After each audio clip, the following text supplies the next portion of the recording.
Welcome to Newstalk. I'm your host, Evan Epstein. We have a very special episode of Newstalk for you this week because our guest today is former Speaker of the House, Kevin McCarthy. Few Republican lawmakers have been as central to the turbulence of the modern Congress as Kevin McCarthy. Over nearly 2 decades in the House from 2007 to 2023, McCarthy rose through Republican leadership, becoming Speaker after an unprecedented 15 rounds of voting in January 2023. Less than 9 months later, in October 2023, he was removed from the Speaker's chair in yet another historic vote, making him the shortest-serving Speaker in 140 years. His rise and fall mirror a broader transformation inside the Republican Party, from the Tea Party era to the Trump years to the fractured politics of today. That transformation has raised deeper questions, not just about the future of the GOP, but about Congress itself. How leadership functions in an era of intense polarization, whether institutional norms can still hold, and what it means to govern when compromise has become politically costly. In this conversation, Speaker McCarthy and I discuss many of these tensions directly, including January 6th, the 2020 election, the future of the MAGA movement, and the role of institutions like Harvard in the country's political divide. During the episode, McCarthy makes several claims that have been disputed, lack clear supporting evidence, or are presented without full context. As such, we've included brief interjections to provide clarification and context when needed. The interview has also been edited for length and clarity. What follows is a wide-ranging conversation with a central figure in recent congressional history, offering a first-hand account of how power operates inside today's House of Representatives and how one of its former leaders understands the forces reshaping American politics. From the Harvard Crimson, I'm Evan Epstein, and this is Newstalk.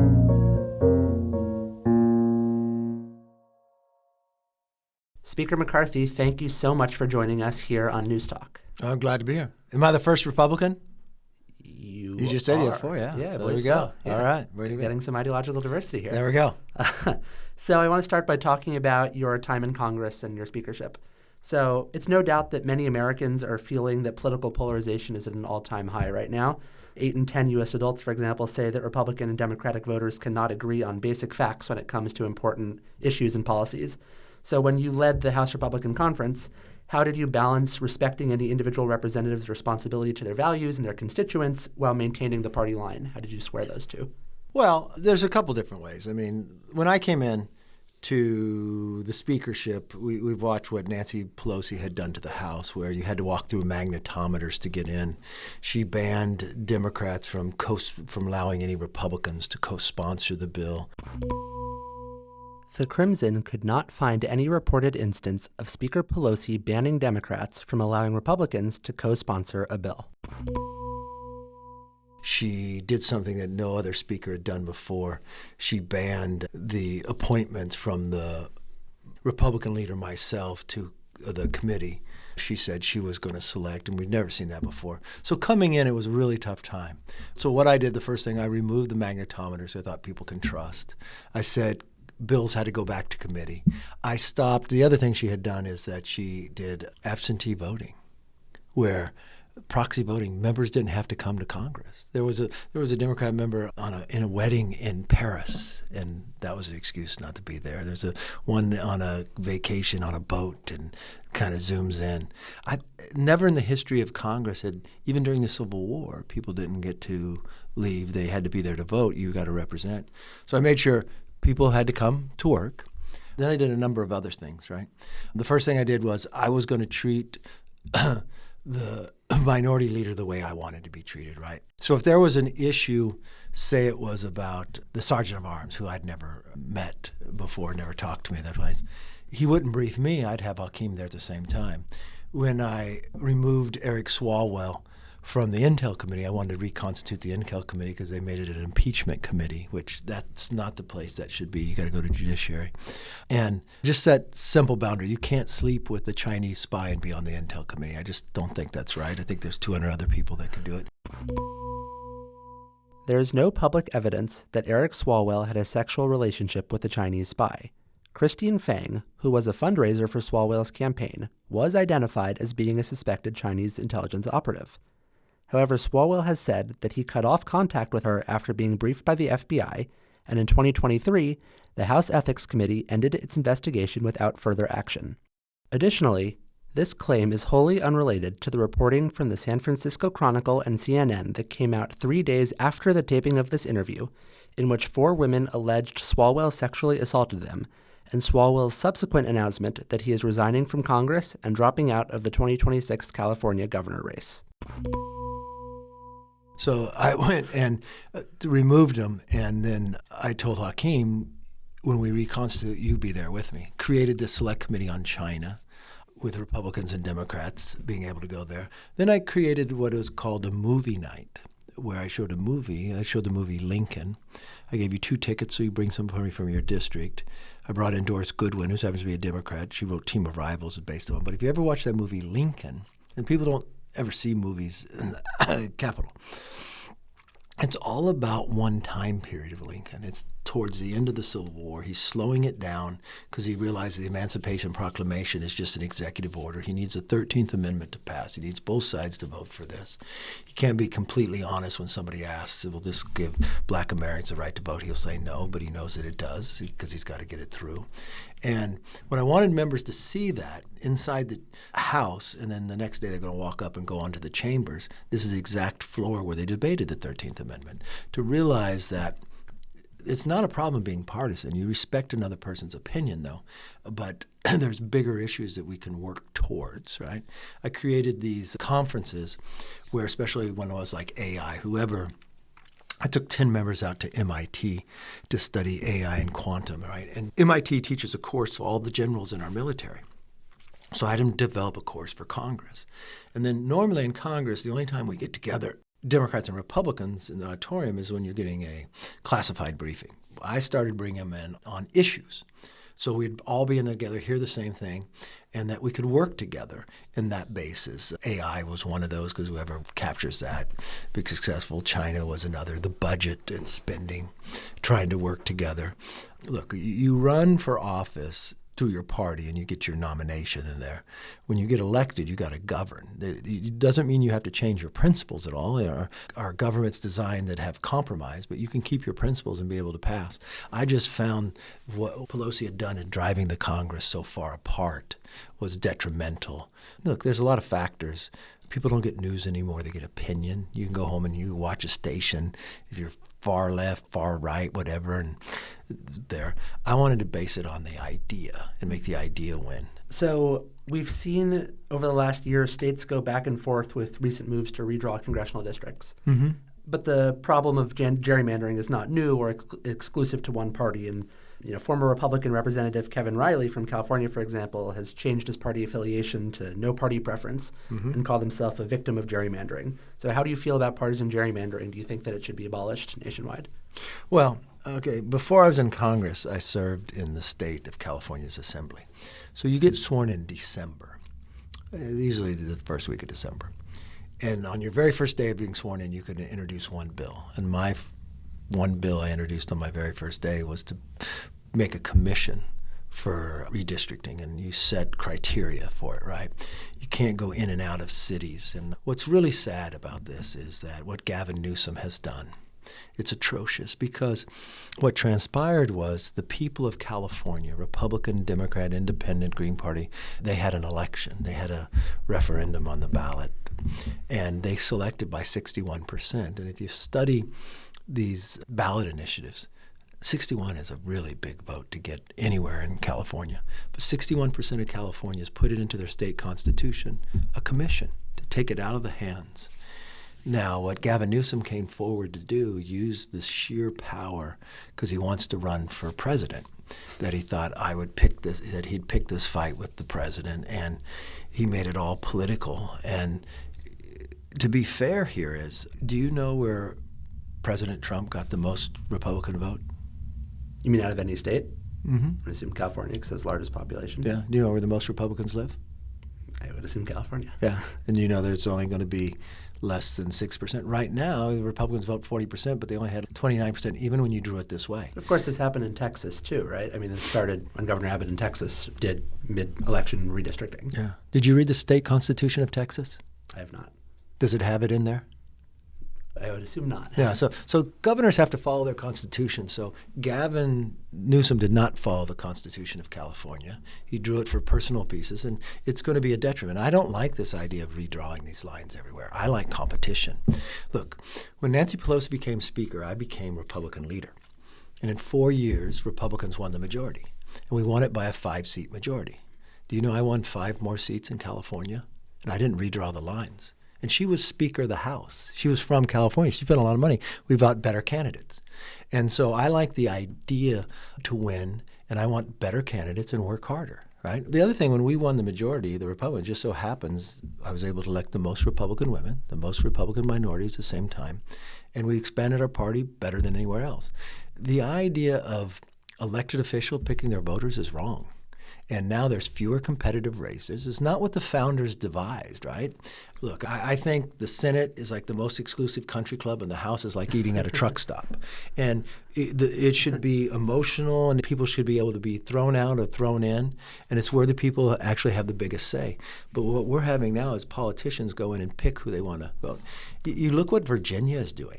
You know, here's Spamberger, who said she was a moderate the whole time. First thing she do, she wants to redraw the lines. Just put up there and look at how the lines go in and out of communities and cities. And these will be communities that if people want to join a sports place, they can't join because they don't live in that community, but they'll draw it just because how you'll vote is they'll pick you. I think that's wrong, and I think America loses in that.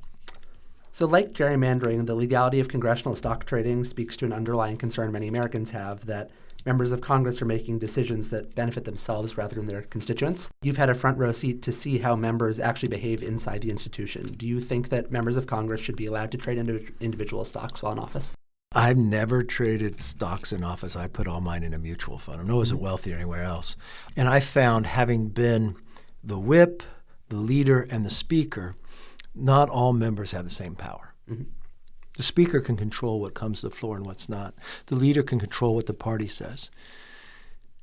I think for sure the leadership should not be able to buy stock. What Nancy Pelosi has done is atrocious.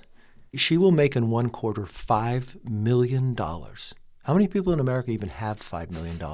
And she did that in sheer options. While she was Speaker of the House, could determine whether a tech bill is going to come to the floor. To me, that's beyond being illegal. And I think it's fine time that, no, you don't allow them to own stock, and especially the leadership. And we've watched the wealth that created in there. How about rank and file members? I think rank and file members should be able to do mutual funds and others. Now, it's not as easy as cut and dry, black and white. What if you become a member of Congress, there's members that just now are getting married, and the spouse works for a company, they have stock in that company. You can't have them divest right then, and there's not things that they can do with that basis. That's why I think there's a way to write something that protects that, but you can't let somebody be over there a day trader. That, I think, would be wrong. All right. So your speakership was the shortest in 140 years. Mm-hmm. I went through 15 rounds to get there. You haven't had that since the Civil War. Yes, it is. And you know what I learned from that? That I had one member in my conference, Matt Gaetz, that had slept with an underage girl, and he wanted me to stop the ethics investigation about him, and I wouldn't, and I was willing to risk my job over it. That's why the vote happened to Yeah, people should know about this. So if you go back and you read Gaetz, even during the time period, I think maybe March or April, a CNN reporter asked him, what grade would you give Kevin? He said an A+. Well, unbeknownst to me, this ethics investigation started under Nancy Pelosi. As Speaker, I don't know what's going on ethics. It's not a place you play, and I wouldn't play in it. And it got paused while the federals are investigating him. Well, once that ends, it starts back up. He got a letter, so then he started coming after me. And if you watched, he wouldn't respond to the ethics. The day he responded to the ethics is the day he put the motion to vacate in.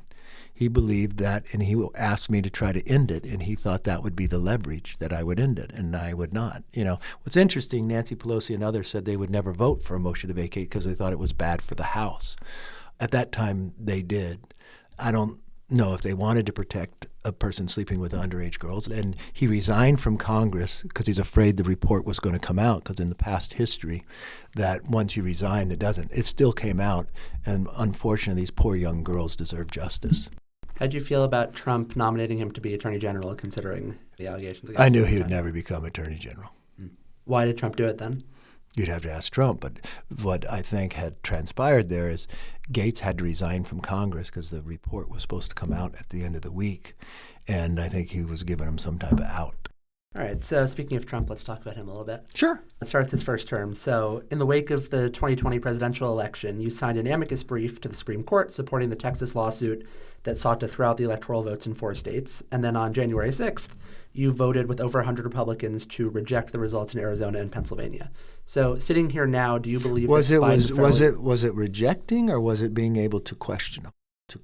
Do you think it's wrong that Americans question an election? Well, first, do you believe now that Biden? No, my question to you: do you think it's wrong that someone has the right to question an election? This isn't really about my opinions here. Well, you're asking. I have a right to ask. I'm an American too, and you can't phrase something that's not true. So, in the basis of it, the only moment of opportunity you have as a member of Congress is that moment to question it. It doesn't say you're rejecting it; it's your moment of questioning. All right. So you questioned it. Now, do you believe that Biden fairly won the election? I've always said Biden won the election. Fairly? I don't know what fairly means when I say he won the election. Why do I think it's differently? Well, was it a free and fair election? Is it legitimate that he won the election? I said Biden won the election. But fairly. I don't know what you're asking. Asking, do you think that there was any cheating that went on by the Democrats to help him win the election? I bet there's cheating going on all sides. I mean, are all elections 100% equal? I mean, so let me raise a couple questions to you since you want to race into this. So what happens when you're in Pennsylvania and one clerk allows somebody to correct their ballot and another doesn't? Is that fair? Is that cheating? Well, how would you know if you didn't question it?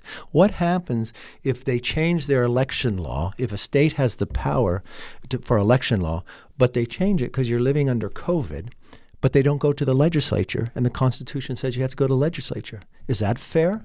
I would say that's unfair. This claim needs more context. Pennsylvania's counties do administer elections locally, and some 2020 disputes involved differing practices around defective ballots. However, courts did not find that those differences established widespread fraud or changed the outcome of the election. So if you want to raise a question to me, is it all 100% fair? We're talking about 50 different states here. And if you want to go in state by state, I'll talk to you about that. But it doesn't seem you have that same knowledge that I have. So I raised the question with the only opportunity I have at that moment. All right. Well, after January 6th, you said that Trump, quote, bears responsibility for the attack. Well, you're not quoting me right again, but keep going. Well, okay, what was the actual quote? He bears some like everybody else. And afterwards, we even learned more. Why did Nancy Pelosi and the Sergeant of Arms, one, reject having National Guard? The Sergeant of Arms, and I'm the leader of the Republicans, never once met me, told people they couldn't vote, they couldn't park out front of the Capitol, but never warned me or the Republicans about anything that was transpiring there. It raised real concern. Why would Nancy Pelosi, it's right after that day, I requested that we have an investigation. Why would she deny for the first time in the Speaker's history that the leader of the opposition party couldn't appoint the people to their own investigation? Why do you think? Because she wanted to control it. Why then, if the January 6th investigation, if you did all this investigation, you controlled who could be on it, why would you discard and get rid of all the investigation documents when you lost the majority? Why wouldn't you want history? I mean, if we investigate, let's say as a government, someone gets assassinated, so you have an investigation. Do we get rid of all those documents that you have of how you came about that decision? Why wouldn't you want history to be able to see it, to have the pattern of why I came to this conclusion? Getting rid of it would raise doubt in people's mind. When I took over the majority, the last thing they did before I had the power was to discard all that and get rid of it where I could not acquire it. That would raise doubt to people's minds too, wouldn't it? The House January 6th committee publicly released its final report, along with a large body of supporting material, including transcripts, videos, depositions, and other records, much of which remains available through official government archives. All right, so regardless of how much responsibility you think Trump bore, you think he bore at least some responsibility. I think everybody. I think from a standpoint. And when you say everybody, who do you mean? I think the country itself. We watched how we've gone through these close elections. I watched what happened at the Supreme Court just a few months before with people pounding on the door. So when you take a phrase of somebody, you also have to put into that what was said before and what was said after. What is the meaning behind it? What is the purpose that you're trying to get to? What example are you trying to show? So I can walk you through this of what this really means instead of just grab a word. I was trying to speak to an entire country in a basis of what was going on there. I don't like what happened on January 6th. I was evacuated on January 6th, okay? They overtook my office. Mm-hmm. So what I am trying to say is, why do we rise to this level? Well, we just had something happen to the Supreme Court prior. Why were all the equipment for the Capitol Police locked in a bus far away? Why weren't we prepared for that day? Why was the Sergeant of Arms only talking to the Speaker, not to the leader? Why did the Speaker decline having the National Guard there if they knew they had these problems prior? There's a lot of questions in there. So why does that all rise up? There is no evidence that Nancy Pelosi personally rejected or declined National Guard deployment before January 6th. The D.C. National Guard is under presidential command, and therefore activation authority is delegated through the Secretary of Defense and the Secretary of the Army, not the Speaker of the House. Meanwhile, records show that Pelosi approved efforts to seek National Guard support once the riot breached the Capitol. Now, if you want to take it from a political point and try to take a word that I say and try to use it in a manner, that's much different. Do you not think that, in terms of who bears responsibility, the person who was suggesting that the election was stolen when every court found that it wasn't bears a significant amount of the responsibility? Well, do you think it's the same one that said at that rally that to be? I didn't know this was going to be a debate about January 6th. That's not what you said when you came in, but I'm more than willing to debate that because you weren't there. I was there. I walked through it. So I can tell you what I personally experienced, and I can tell you the examples. All right, we can move on now. So let's talk about the current state of the Republican Party and the future of the party. Mm-hmm. So, are there more than one party in the country? I was just wondering. What do you mean? No, go ahead. Okay. So when you spoke at Harvard's IOP this past November, you said, quote, "I don't think MAGA transfers." Mm-hmm. So on that note, Vice President J.D. Vance and Secretary of State Marco Rubio have emerged as the most obvious successors to Trump. So who would your pick be in 2028? Okay, well, let me first through because what you said so people understand. Sure. I think MAGA started back with Ross Perot. I don't think when people say MAGA is a policy and stuff, that can transfer. I don't think the power of Trump can just transfer to somebody else. I think he's earned it. I think Trump, what we've experienced, is only the second time in the history of America do we have someone who became president, left, and came back. Now, you go to Harvard, very important school.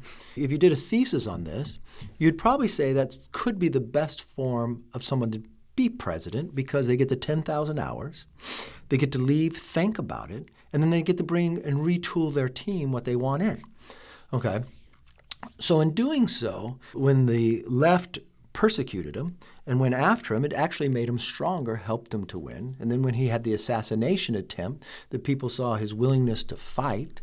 Other people who had not supported him come back to him. And then when he won the election, not just the popular vote, but all the 7 swing states at the same time, based upon, and this was an election that he hadn't had in a couple terms, that was based upon issues like the country wanted to get rid of the inflation that was brought by Biden. They wanted to have a secure border that was wide open, that we found in 1 month more people caught on the terrorist watch list than we did in the last 4 years. They wanted America to rise from that basis again. When he had that big election win, we watched the ability to transform. And what I am saying is that President Trump, that strength that he has, we haven't seen something like this since Roosevelt, that will be just transferred to another person. They have to earn it. And his life experience, being that successful business person, winning the election against Hillary. And I'm not sure, did Hillary ever declare that election was fair and that she lost? Because I don't know. You might want to read on that one, too. She conceded the election. But she couldn't. I don't know quite day, about that. I don't know about that. Clinton did publicly concede the 2016 election.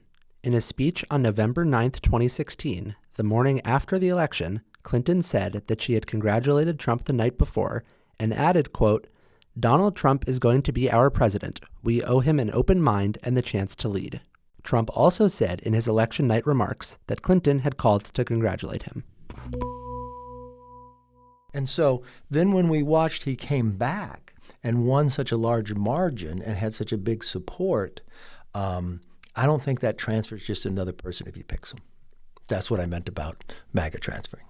So you say the next Republican candidate is going to have to earn that trust that the American people have in Trump. Again, do you see the party going more in a Vance or Rubio direction, and which way would you prefer it to go? Well, you don't know which way it's going to go. I don't know that Rubio runs against Vance. The campaign hasn't started. I think that's what the primaries will decide. Everybody's got to run on their own merit and their own ideas. And what happens, though, too, is what's transpiring in the country at that time will drive the major issues. Like economics and the border drove the last campaign after Joe Biden pulled out and Kamala Harris was anointed. And so I think what will have to happen, the campaign of ideas will go through, and primaries are healthy for that, and who will be the strongest. And if you would vote for one of them right now, who would you vote for? Well, neither are running, so I don't know. And whoever runs is going to have to earn my vote. All right. I think they're both qualified to be president. I think they would both make great. All right. So now I want to move to talking a bit about Harvard. So we are currently sitting in an institution that is largely at the center of a culture war right now. So when you were in House leadership, Harvard was mostly in the background, noise in Republican circles. It wasn't as big a deal as it is right now. What changed, and do you think that the GOP's focus on universities like Harvard is a winning political strategy, or is it a distraction from kitchen table issues? Well, first, let me ask what your definition of is a cultural war. Harvard sitting in the middle of cultural war, because I've been here. I want to know what you mean by that. Well, as in the Trump administration has been attacking Harvard on numerous fronts, saying that it's too left, to lots of accusations against the school. Any of those have merit? Well, regardless of whether or not they do have merit, do you think that it is correct for the federal government to be doing this to a school based on its genuine or not grievances the government might have with the school? Does the government have a right to question where they spend money? Well, this wasn't questioning, it was revoking money. Well, do they have a right to question where they spend money? Sure, everyone has a right to question, but they went beyond questioning, presumably. No, they went beyond questioning, okay. Do you have some famous Harvard people that serve in government? Yes. Okay. One is Elise Stefanik, right? Mm-hmm. The president of Harvard came to a hearing, right? Mm-hmm. Was asked a couple questions, couldn't answer very well, and didn't serve much longer after that, right? Yeah. Wouldn't you think a person that graduated from the school that's so successful as Elise Stefanik, become a member of Congress, get elected as the youngest member at the time, and serve up in leadership? People talk about maybe being VP and others. And just because she supports somebody for president, should she be booted off? What was she actually booted off of Harvard? They revoked her. Wasn't she on? Oh, it's an advisory board of the ICP, I think. Yeah.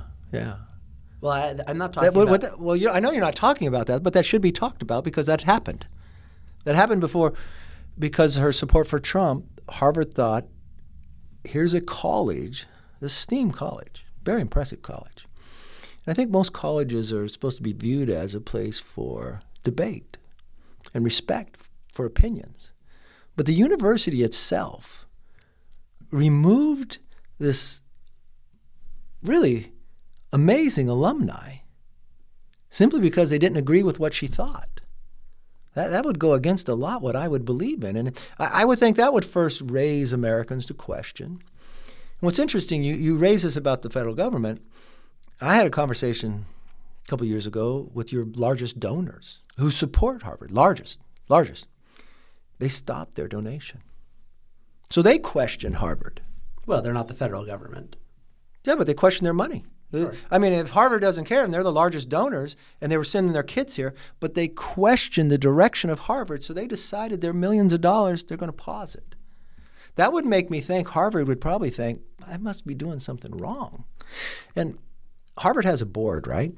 Yes. Yeah. How many people serve on that board? I don't know the exact number. Don't know? Okay. Do you know who is on that board? If you mean the corporation, it's led by corporation. Penny Pritzker. I don't know every other member of the corporation. I know Penny. I like Penny. Penny's nice. Penny served in administration, didn't she? Obama's Commerce Secretary. Mm-hmm. And the other people on the board. It's interesting. Didn't most all of them serve in an administration, not in business, and didn't they serve in a Democrat administration? And they were making decisions.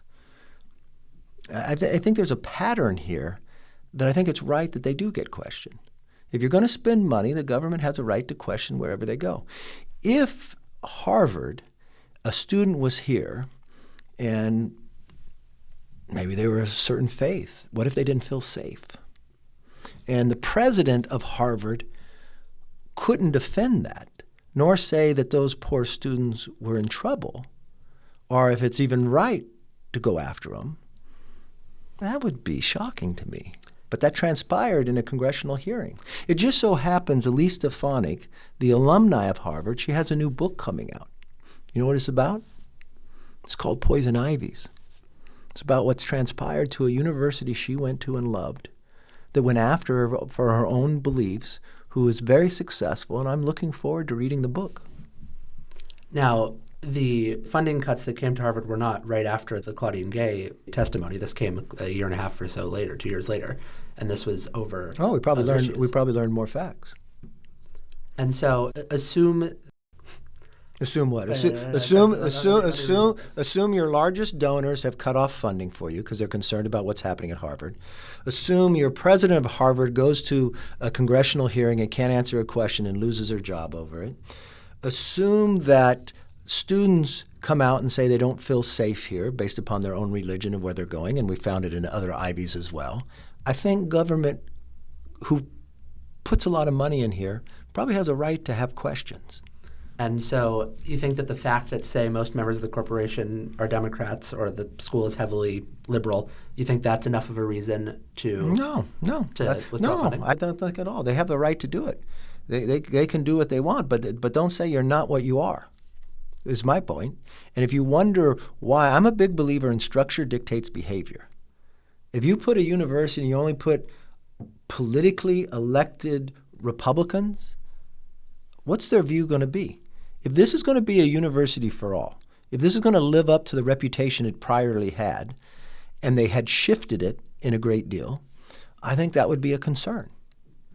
And so if structure dictates behavior, I'm not telling you you're wrong. I'm saying if you want to have the country support it and believe it's fair, why don't you paint a corporation that's looking at it through a college lens and how higher learning would be? And why wouldn't you have people on the other side as well? I think that would strive to be a great improvement. So the university has also made an effort to point out that a lot of the funding cuts that have come from the Trump administration are going to science research funding that they say is life-saving and world-changing in these fields of medicine and technological innovation. So do you support the Trump administration withholding funding from those I'm fields? not well-versed on exactly what they're cutting and why on that basis. Look, in my time as leader, I increased the funding to NIH greater than any Democrats ever done, and we've watched the benefits going through. But any time we would put funding to someone, there's accountability behind it. And so I'm sure whatever's going through, if someone's looking at something, they're looking at something. You can't just be given money because you're Harvard. What's the outcome? Have you looked at any of these research? I haven't, so I'm not well-versed to answer that question.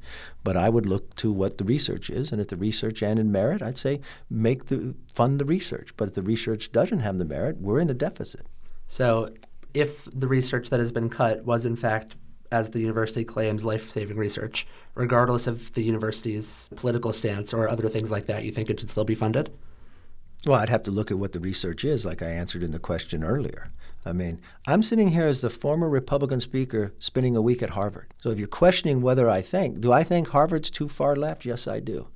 But I think there's a lot of students that go here that are conservative, and I'm going to speak to both sides. and I'm going to let them have a debate on both sides of the issue. I'm not going to predetermine it's all one side. And I'm not going to attack some former Harvard alumni because they disagree with me politically and try to take away their alumni status or anything. I think that's bad. And I would hope even people on the other side, even people that have a different belief than Elise Stefanik, would have stood up and defended her. So speaking of conservatives... So as a student from Harvard, do you think that's wrong, that they went after Elise? If I'm remembering correctly, they went after her after she denied the results of the 2020 election, which was... Does she have a right to do that? I mean, a legal right, and I guess the IOP decided that was okay, not so let's answer the question. worth it. Should they have done what they did to Elise? Again, it's not about my political I know, opinions. but I'm just asking you a question. But this is important because you're a Harvard student and you're going to be a Harvard alumni. So you may take a position that's different than maybe Harvard believes in. Should they go after your status?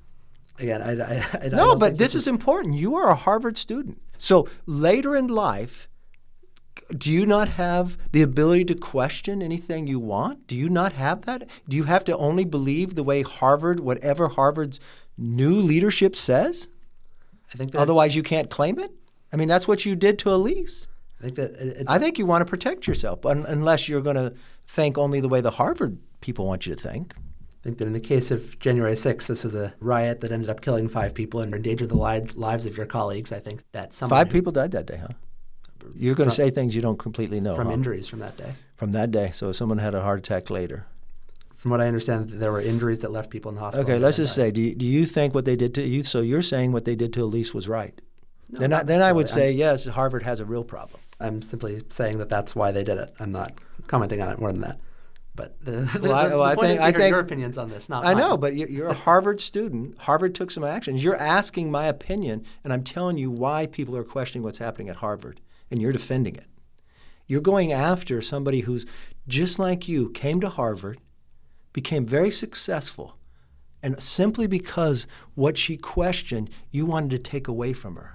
I think when you graduate from Harvard, Harvard shouldn't have a right to take something away from you unless you become something like Epstein. Okay? And I think it's wrong what they did to Elise.